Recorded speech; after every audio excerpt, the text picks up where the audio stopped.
Check out this video from Lin and Green. What do you call laugh in Karbi? What do you call laugh in Karbi? Oh, laugh.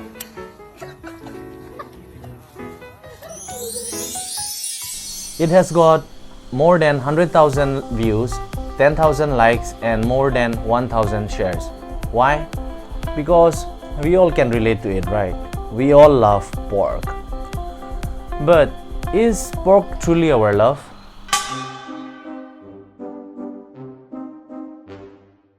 Well, first of all, let us know what is this pork and where does this come from.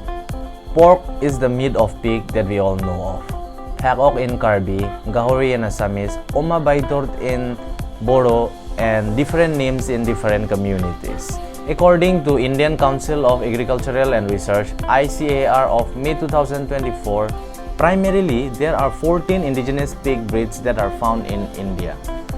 These breeds have been identified and recognized, such as Ghungru of West Bengal, Niang Megha of Meghalaya, Agonda Guan of Goa, Ten Yivo of Nagaland, Nicobari of Andaman and Nicobar Island, Zowak of Mizoram, Ghura of Uttar Pradesh, Mali of Tripura, Purnia of Bihar and Jharkhand, Manipur Black of Manipur, Banda of Jharkhand, Wakchambil of Meghalaya and Andamani of Andaman and Nicobar Island. This research has been done by the ICAR in order to know the population of the nondescript pigs population in India. Nondescript pigs are the pigs that are basically found in Northeast India and is reared by the tribal population of Northeast. These pigs don't belong to any specific breeds or they don't have any kind of special characteristic. They are just pigs. I will put the link of this article in the description. You can go and check the different types of indigenous breeds that are found in India. So after knowing there are so many breeds of pigs in India, I was wondering, I was curious of what are the breeds of pigs that we found here in our place. I was confused because I don't have any much idea about pigs. So I called some of my friends. One of my friends who was working in this veterinary department and another friend who is a veterinarian himself. He is currently posted in Kalimpong district of West Bengal. So after talking to them through phone, and then I asked them like what are the breeds that we mostly found in our place. So according to them, according to the census registry, they could tell the breeds which we find here are pigs like Hampshire, Large Black, Yorkshire, Duroc, Ghungrus, Dum and Saddleback.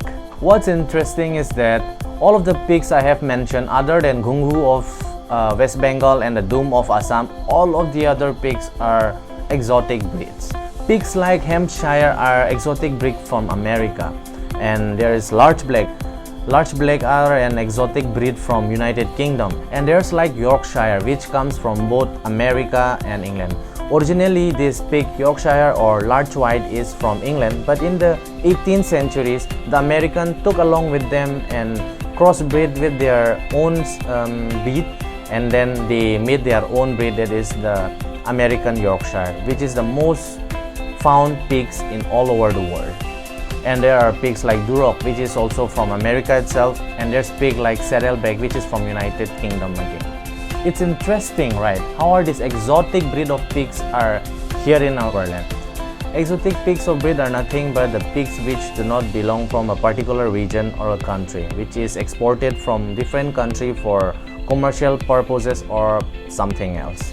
So I got curious again that how are these exotic pigs of breeds are coming into our place. So again I made a call to my veterinarian friend and asked him about how are these exotic breeds are here in our place. And then he told me that most of the pigs that are supplied to Northeast India comes from Haryana. The reason I'm making this video is the pigs we get from such farms. We always hear that the pigs raised in these farms, the meat is of not good quality and the meat does not taste good. I can tell you this because I have been buying pork myself for a really long time, and there were times when the seller themselves tell me that do not go and buy to such particular place that day because they have bought supplied pigs, because the seller know that the quality of the meat is not going to be good and it is not going to taste good either. the meat not tasting good is not the only problem. The problems are many. The problem with farm pigs are, in order to make the pig mature early, they are given antibiotics, growth hormones, synthetic feed, and the living conditions they are kept in are horrible. Look, giving them all this in a safe and ethical manner is fine. Injecting them with antibiotics and growth hormone is also fine if it is given in a safe and given by a professional, good soul veterinarian. But who knows, in a country where all this regulation, all this strict regulation is not taking in terms of food safety, all of this regulation is not checked and strict action is not taken in terms of the consumer's perspective and safety, I have high concerns for our people who loves eating pork, even more if the meat is come from a farm. Because the pigs in farms are kept in poor hygienic place which will attract parasites. They are given low quality food which will make them gain weight in a faster rate but not for their overall health. Pigs are highly intelligent animals and have social behavior. Further restricting them from that will cause more harm to their body. So overall, the pigs we get from farm have high chance of intoxicated meat. Okay, that's all the talk about the problems from farm pigs.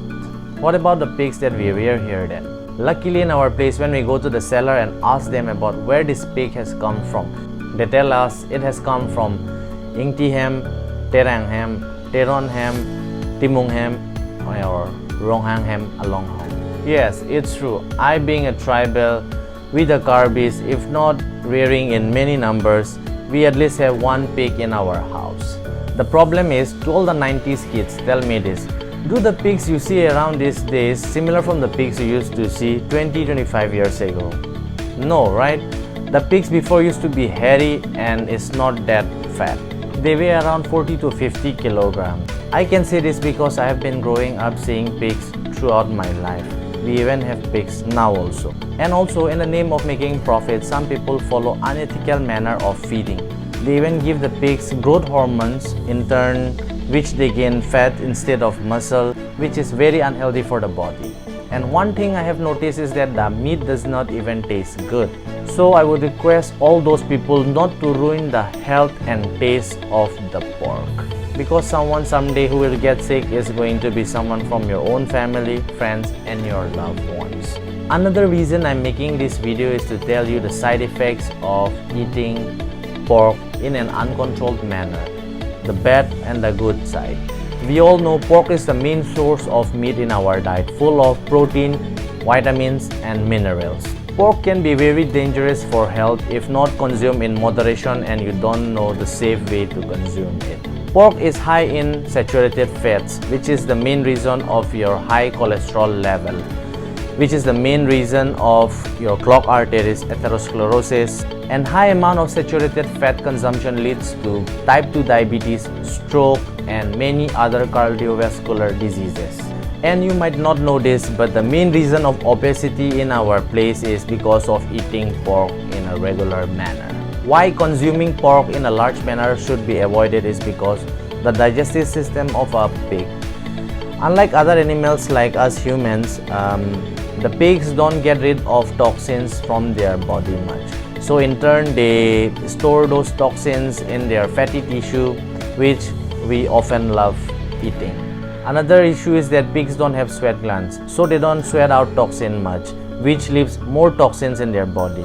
And also the risk of foodborne diseases. Pigs carry a lot of parasites, which some of them is even hard to kill after cooking also, such as tapeworm, fluke, and trichinella. One of the biggest concern of eating pork is a trichinosis or the trichinellosis. This is an infection a human get when they consume uncooked pork. And when you consume this infected meat, you may experience diarrhea, abdominal pain, vomiting, nausea, and even fatigue.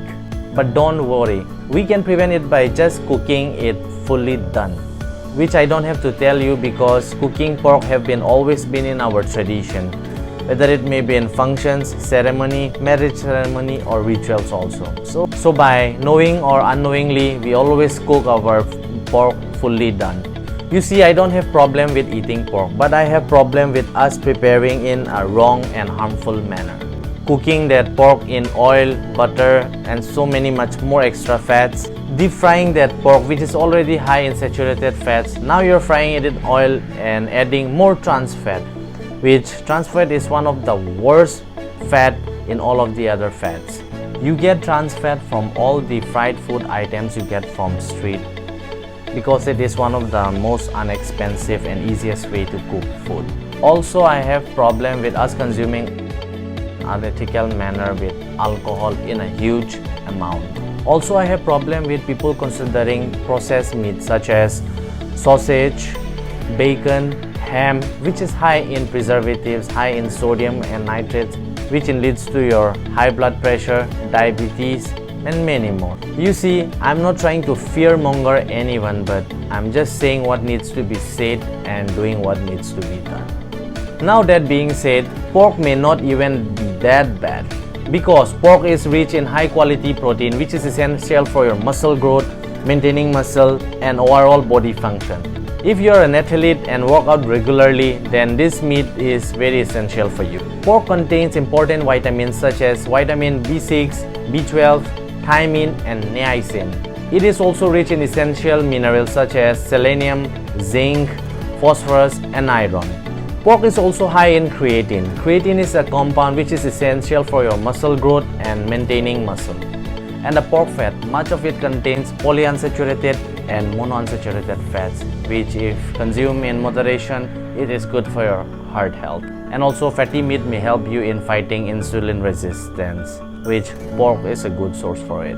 Now what I'm trying to say is eat pork but in a moderate way. There are many different options. There are lean cuts like tenderloin, sirloin, the ribs. Your body will thank you in your future. But there are also some people who says, what is the fun of eating pork if not eating the fats?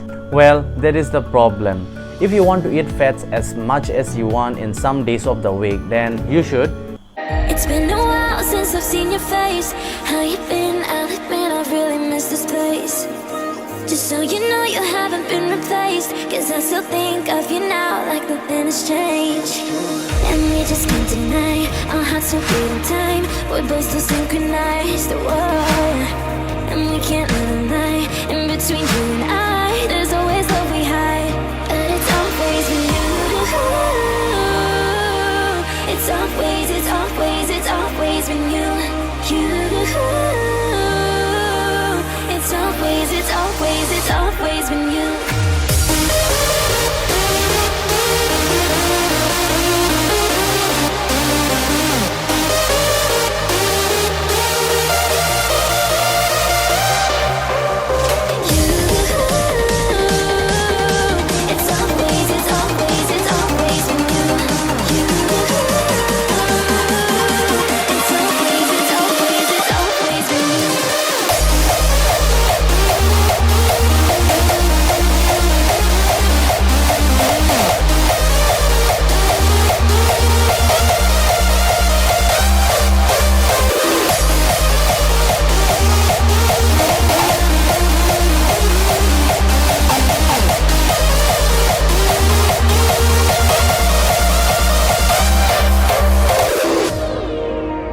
Go to the gym, exercise. You are doing little to no help in burning those excessive calories you are consuming in the form of fats.